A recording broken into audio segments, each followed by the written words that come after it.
Hello, and welcome to another episode of Bournemouth's In Conversation With series. I'm Michael Curzon, the editor, and today I'm delighted to be joined by Peter Hitchens, Mail on Sunday columnist, who has been getting in a lot of trouble recently on Twitter and elsewhere for his response to the government action around the coronavirus. I thought I'd start by asking him generally what his position is. Yes, it's quite simple. I mean, my argument is to some extent really just a critical one. I think that the government's position is disproportionate to whatever threat there may be. I can't claim to be absolutely sure about the size of the threat, but from what we can see, I do not think the level of the response is justified. I think it would be the most extraordinary event, probably a Martian invasion would be necessary to justify practically smashing up the economy and making the most severe attack on civil liberty in my memory, or indeed more than living memory, I think. So it really is fundamentally a matter of proportion. I'm all in favour of taking measures to promote health and safety where possible, but I think there are points at which you have to say this is too much, and I think this is too much. The other question, which has increasingly become clear as I've gone into it, is whether the measures are effective anyway or justified at all, and whether the threat which has been proclaimed by the government and accepted as being true by the government is actually true. Absolutely. Well, one of the first things I wanted to raise, which has been appearing in the news a lot in the last few days, and again, especially in the Times today, is a slow rolling back of the number of people who are predicted to die of coronavirus with or from is obviously not necessarily considered very often. Originally, we might come to that. Absolutely, I hope we will.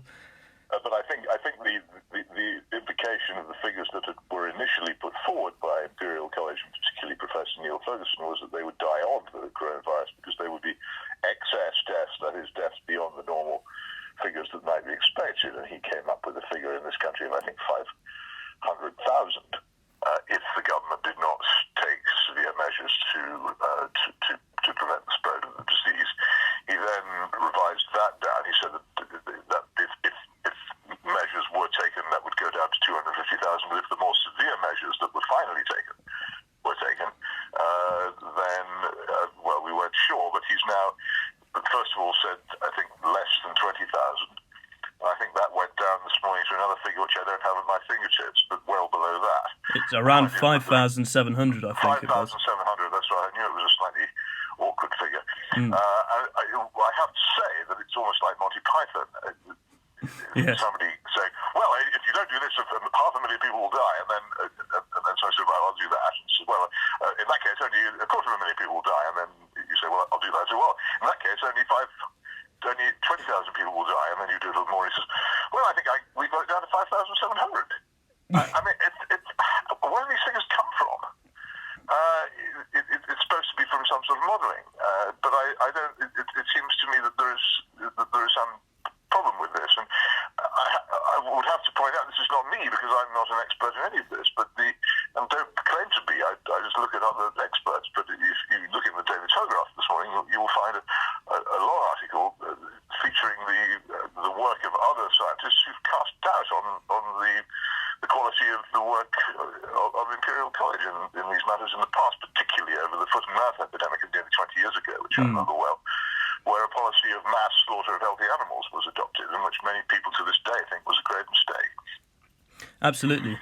I remember it well. It was one of my assignments. I had to go down to Devon and try to speak to farmers, most of them standing in tears as herds which they'd raised over many years were slaughtered and thrown onto a great pyre. It was very unpleasant experience. And then at the time, I tended to accept the arguments must be right, but what governments did was always right. But the appalling nature of this turned me to looking at some critical journalism about it, and I've ever since had serious doubts about it. And I feel that one owes it to oneself and to everybody to be sceptical about such claims. And you talk about the disproportionality and the effect this might have on the economy. Do you think that the impact might have? No. Rishi Sunak has already announced 350 billion quid's worth of supposed aid to the economy. into the territory of a magic money forest here. Yes. If Jeremy Corbyn had proposed expansion of the public debt on this scale, he would have been excoriated by the Conservative Party as being completely mad and utterly irresponsible with the economy, and yet now it's being treated as normal. Whether it's normal or not, money does eventually have to be paid for in some form or another. If it creates value, then it will ultimately demand a price. And the price may come in several ways: increased taxes, increased government borrowing, which again leads to increased taxes, and probably, in my view, already the pound sterling has fallen considerably. The stock market has fallen. Nobody's paying any attention to this while the economist coronavirus. The stock market has fallen catastrophically with terrible results for people's savings and pensions and for the economy in general. I would have thought many things will happen to people's savings and incomes over the next few years because of the need to pay for Rishi Sunak's Dr. Feelgood attempt to keep the economy going while simultaneously trying to strangle it, which is a bizarre policy for government to take. I don't know where you live, but I live in Oxford, and every street I know and have known for years it's so dispiriting to see all this commerce silent by government decree, not because the businesses have failed or because people don't want to buy things or want to go out. The government has forbidden business to be conducted on an immense scale in an economy which is predominantly now a service economy. The services have been stopped. Yes, and the question I wanted to ask... I just have never seen anything so like it. And if as I say, there was the genuine return of the bubonic plague or Lassa fever were loose among us, you would say, all right, well, you'd do anything, wouldn't you? But I don't think that the coronavirus lives up to the billing as the most terrible disease ever known to man that was originally given to it. No, absolutely, and we'll come to that as well in a moment if we might, but something first, talking about the businesses which have now been forced to have been closed down.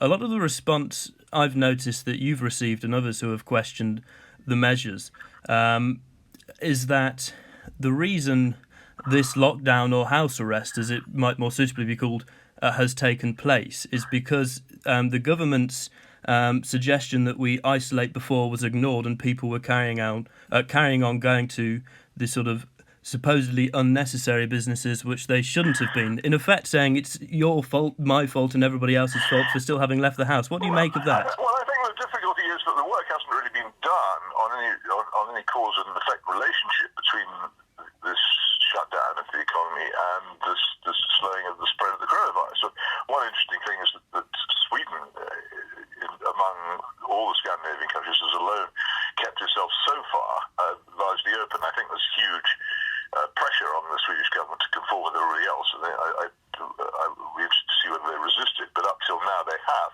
And it's interesting to see that allowing for the sizes of the populations, I think neighbouring countries such as Norway and Denmark, both of which are less heavily populated than Sweden, have actually suffered more deaths per capita than Sweden. So everywhere you look in the world, there is no clear pattern demonstrating that one particular policy is the only way to produce better results. And we'll go on and on about testing and isolation in South Korea, but the fact is that in South Korea they did not shut down the economy, they did not shut down huge parts of the country the way the Chinese did, and yet they didn't get an explosion of the virus. In Japan is still virtually business as usual, hasn't done so.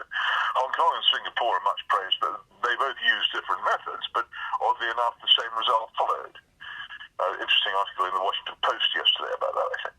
So there simply isn't in anything that we can see anything to say this method works, this method doesn't, or indeed that any method works. It could be that the virus simply has a life of its own which we are not actually able to control. My own suspicion is that it's been among us rather longer than we suspect, and that very large numbers of people have already been infected by it. But I know a lot of people who think they have probably had it back in as long ago as January, but they never bothered to report anything, and there's no way of telling at the moment that's easily accessible to find out. But the Oxford University study reported in the Financial Times a few days ago, which is so embarrassing to the government that it's being widely dismissed as a wild card, which seems to be very unlikely from a body of scientists at Oxford University. Yes. Has also suggested that many people have had it, and that there is much wider immunity than we think. And again, because this undermines the gospel of the Imperial College report, which the government has accepted and on which it's based its policy, it's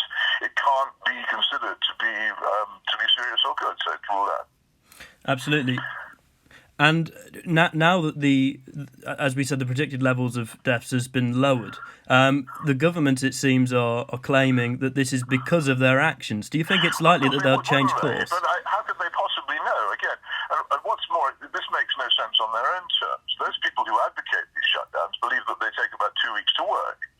This one has been very raggedly enforced. I would say, from my own experience of being out and about, very raggedly enforced for about 3 days now. How could they possibly draw any conclusions from that, let alone do the thing which is the hardest in science and establish a causal relationship between the action and the alleged consequence? They cannot know. It's not. No proper scientist could claim to know that. So that just simply doesn't work in logic or investigation. It's simply not tenable. And yet we're in a world in which all the basic, simple rules of scientific method, which most of us used to know and understand, have been cast aside in favour of conjecture. It is guesswork and guesswork and guesswork and guesswork over and over again. Keith Waterhouse, the great Daily Mirror and Daily Mail columnist, once invented an outfit called the Department of National Guesswork, which he said was a secret government office which pretty much put out all these figures. And it was amazing how gullible journalists, always anxious for a good hard story, be completely seduced by the claim that it came from an academic source or had a PhD on it, and would run with it like anything. But of course, those reports which don't have a sensational or dramatic implication don't get quite the same treatment. Absolutely. Another point I wanted to touch on is about... You must stop agreeing with me all the time. People will think that this is too soft. Well, this is true. I'll start disagreeing with you in a moment then. I'm not used to it either. I mean, it makes me feel uncomfortable. Well, especially at the moment. And something I wanted to ask was about the response from the general public and also journalists and, interestingly, comedians about alleged comedians, I think we have to say. Well, and perhaps alleged journalists as well, about the lockdown or house arrest. Why is it, do you think, that those like yourself who have been critical of the government's response have been so berated by the journalists who themselves are supposed to be critical and question what the action is? I think it's generational. I really do increasingly think that those of us who were educated before the revolutions in the late 1960s have a completely different approach to knowledge, and also we have more experience. We know that those of us who lived through the Vietnam era, we know that governments lie, for instance. Those of us who were educated more or less before the late 60s know various basic things about numeracy and the scientific method and logic, and we know how to think. Those educated since, they don't know this. They don't remember the Pentagon Papers. They don't remember the incessant lies of the government over Vietnam. They've already forgotten, because they have such short memories, the government lies over Iraq. And they are credulous, and they are also herd animals in a way that we were not brought up to be. And this is, I think, an effect largely of the internet and also television, but both of which are terribly conformist forces. They create a model of what people should be like, which makes individuality harder and harder. And I was brought up as an individual, and it seemed normal to me. I'm not a herd or pack animal, and I walk by myself, and it's simultaneously dispiriting and exhilarating to find that one is being pelted with slime by people who are plainly not prepared to think. I think they strengthen me. I think every time one of these slime bombs is hurled at me, I gain strength, because there are enough intelligent people to see that if my opponents have any decent arguments, then they deploy them, but they don't. Do you find increasingly that rather than these sorts of arguments, you're receiving, I suppose, four-letter words which oughtn't to be uttered? I get that. But what I also get is quite a lot of communications by many means from people saying, well, thank heaven you're saying this. I felt completely alone, and I'm really glad that somebody with some prominence, not all that much, I fear, but some prominence in public life is saying what you're saying. Because as in the other instance, I can think of a similar mass hysteria, the aftermath of the death of Princess Diana, large numbers of people simply did not feel that that the world that was being presented to them on the television news and in the newspapers was one in which they lived. All the things that people were doing were things that they would ever do. The applause at funerals, the great piles of flowers, all the rest of it. This isn't me, it's nothing to do with me, I don't feel this way, I'm actually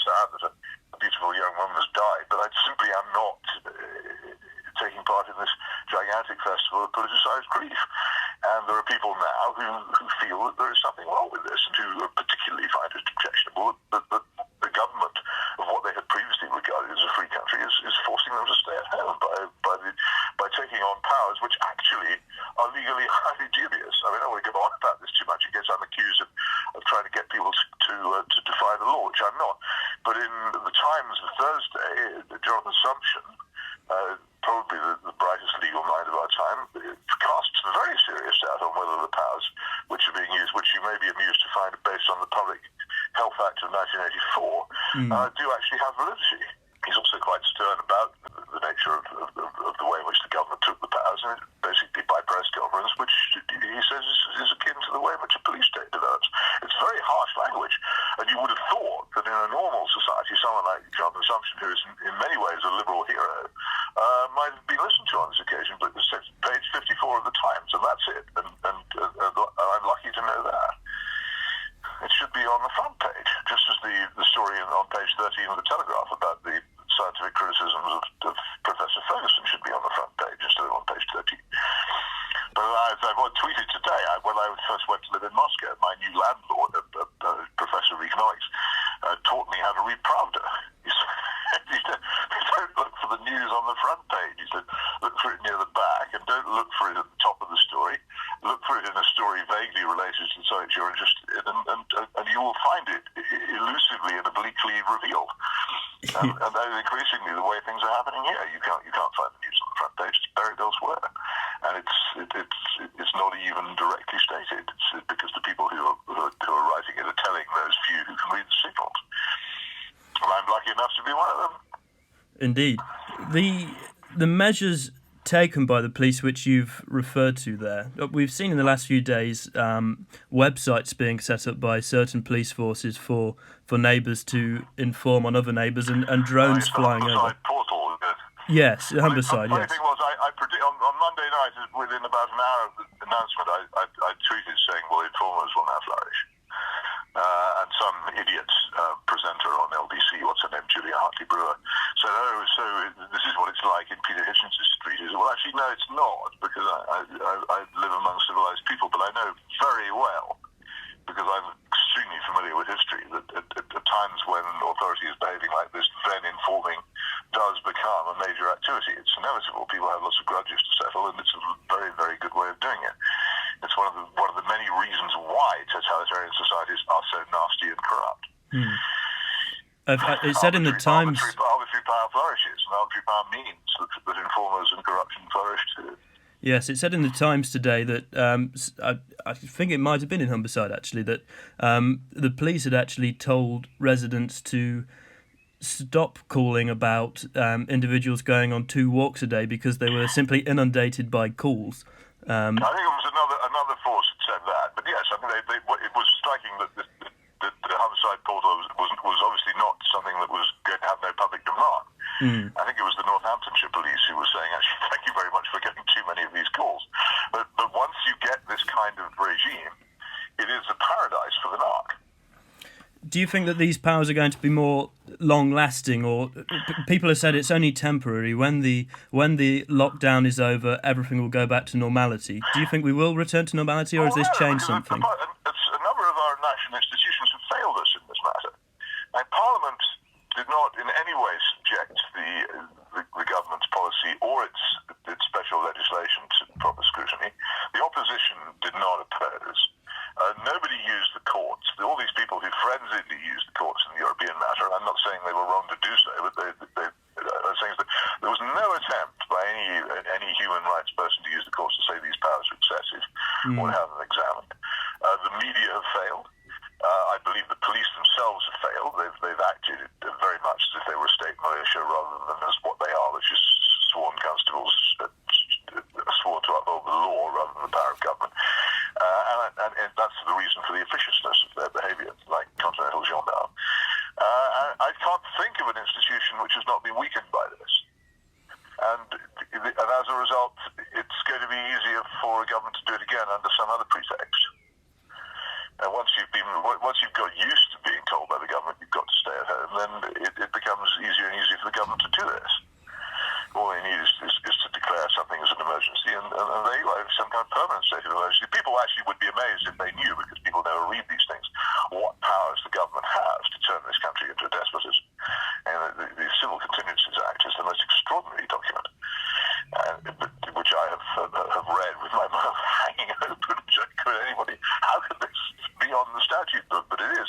But when you can see what they can do with the Public Health Act of 1984, well, yes, then maybe they don't even need it. And the Coronavirus Act gives the police and the authorities extraordinary powers, including a weird power to lock people up as insane on the say-so of only one doctor. yes. Where did that come from?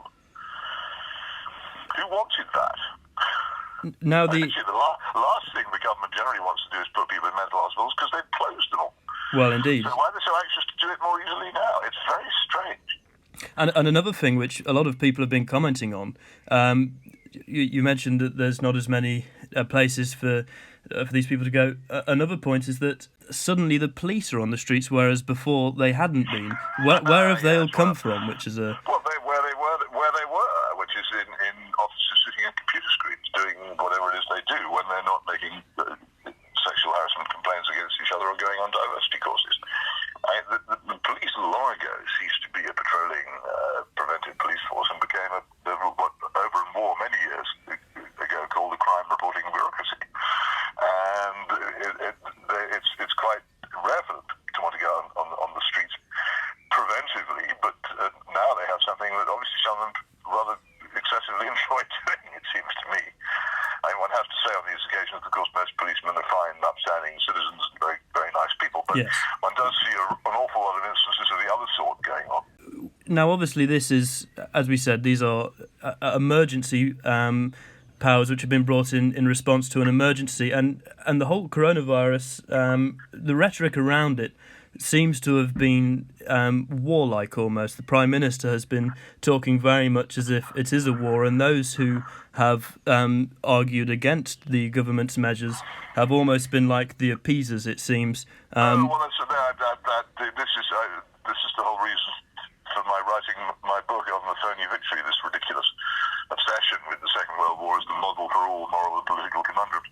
Yes. It isn't a war, it isn't like a war, it bears no resemblance to a war, but of course poor old Al Johnson thinks that he's the new Winston Churchill, and no doubt imagines himself in some war room sending out squadrons of fighter jets to shoot down the coronavirus as it drones towards London. I mean, these people are not very grown up. And the thing that you learn, actually, oddly enough, it was Dominic Cummings who said it best, that you think, before you have anything to do with politics, that it's like the James Bond films. There's a room where all the really intelligent people are, and they are deciding what's going on. And when you actually go into real politics, you find out there is no such room. There are no intelligent people. There is nothing there. The country is run by teenagers, which is why I find it so undifficult to criticise it. On the question of the effectiveness, by the way, of the government's measures, I have a parable or metaphor, if you like. I'd be pleased to hear it. Yeah. The patient has pneumonia. It's quite serious pneumonia. He goes to the doctor, and the doctor says, "Gosh, this is very serious. I've never seen pneumonia like this. I tell you what, there's a really successful new treatment for this being practiced in China, which I propose for you." And the patient said, "Well, what's that?" He said, "Well, I'll amputate your right leg." And the patient says, "Really?" And the doctor says, "Yes, this is an emergency. This is incredibly serious, your pneumonia, and the only way you're going to get rid of it is if I cut off your right leg." So the patient signs the consent form rather reluctantly, but agrees to do it, and the doctor performs the operation successfully and cuts off his right leg. And after he's recovered from the anaesthetic and woken up with one leg, after a few days, the pneumonia clears up. Right. As it would have done anyway. And the doctor says, "Fantastic, you see. I cut off your right leg and pneumonia's gone." Yes, and it seems... You've only got one leg. Indeed. And there's the problem. We'll come out of this. The coronavirus will go after whatever toll it takes, and who can at the moment say what that will be. But what will undoubtedly be the case will be that the economy will have been severely damaged, and our liberty will have been permanently wounded. Which is rather a price to pay. The government will claim that the damage it did to the economy and the wounding of liberty which it undertook will have achieved the defeat of the coronavirus. And people, alas, the same media people and the same politicians who have accepted this line during during the crisis, will continue to push it afterwards. And those of us who think differently will have an endless struggle to persuade people that this is so, or that it might not have been so. What will really be needed after this is over will be an extremely thorough and independent inquiry into the whole action, but whether anybody will hold such an inquiry or how long it will take. Well, indeed. Given the inquiries into the Iraq War and the results of those, one doesn't leap in optimism. I don't know, but it just seems to me that this is the danger. That when it ends, people say, "Oh well, the lockdown worked then. That's fantastic." So they just prepare themselves for the next lockdown. The other thing is, you know what the origin of the term lockdown is, by the way. I don't actually know. Well, it's what is done in American prisons when the convicts are rioting. Right. Basically, they just lock down all the cell doors so they don't get out. It's something done to convicted criminals in a prison, not to free people in a country. No, which is why I think you've preferred to use the term house arrest, haven't you? Because you find this to be too elusive. I mean, lockdown revolts me because I think do people really consider themselves to be convicted prisoners in this country? Are we to be treated like that? So that reminds me of the extraordinary announcement of a few weeks ago, which I still think was not picked up enough on when it's proclaimed that Hamas's prisons were shortly going to be equipped with devices which enable them to apply airport-style security to the prisons. Yes, as though they hadn't. I mean, I could barely say it with a straight face. And yet I've just said it to people, and they say, "Oh yes, what?" And I said, "Look, prisons are going to be toughened up by getting airport-style security." The thing which has been done to you for years, an entirely innocent person trying to travel innocently from one place to another, having your testicles scanned and being treated as if you were an obvious terrorist, is now going to be done, finally going to be done at prisons, which, as we all know, are full of drugs and all kinds of other knives and all kinds of other things that shouldn't be in there. Doesn't this say something quite important about how our society is back to front? And they don't see it. No, absolutely. I mean, every time I have to go through an airport, I have to hold myself in with the most immense self-discipline, either from bursting out laughing or from protesting against the way in which I'm being treated. Have you ever protested about it? Along around me as if they think it's perfectly normal. Well, that's the problem. People get accustomed to being serfs, and as you get accustomed to being a serf, you become a serf. They really are going to have to stop singing Rule Britannia ever, anywhere, ever again. Quite, and mother of the free as well in Pomp circumstance. Well, you'd be the mother of the free and yourself in chains, I suppose. Quite. But Britain's never shall be slaves seems to me to have definitely gone out of the window. Slaves seems to be what an awful lot of us actively want to be. Well, People are scared of freedom, I think. Yes, whilst we are slaves, Mr. Hitchens, and stuck in our houses for now, if we can put a slightly positive twist, if it's all possible, what would you recommend people do at this time? What might we read, for example, in order to help pass time by a little? I think the things that I find myself drawn to are either things which are completely and utterly outside. I've been rereading most of the Flashman books, in which I can wholly forget the present in a brilliant evocation of the past, and this is the most clever way of learning history ever devised. Or I would say read two Neville Shute books, occur to me, On the Beach, which describes the gradual closing down of great civilized city in Melbourne, for reasons which I won't go into, but you'll learn them if you read the book, and Ruined City, which is about the terrible effects, amongst a brilliant book about a man who revives a shut-down shipbuilding town in the 1930s, and the reason why he does it, and the description of what long-term economic recession and unemployment does to the health of the people is extraordinarily powerful and memorable. And then I would probably read one of the John Wyndham science fiction fantasies about a very advanced civilized society suddenly and for some wholly unexpected reason shutting down around you. The Day of the Triffids and I think the Kraken Lakes, which are most powerful in evoking this, and which are always well worth reading, but under the circumstances I think would have a certain extra power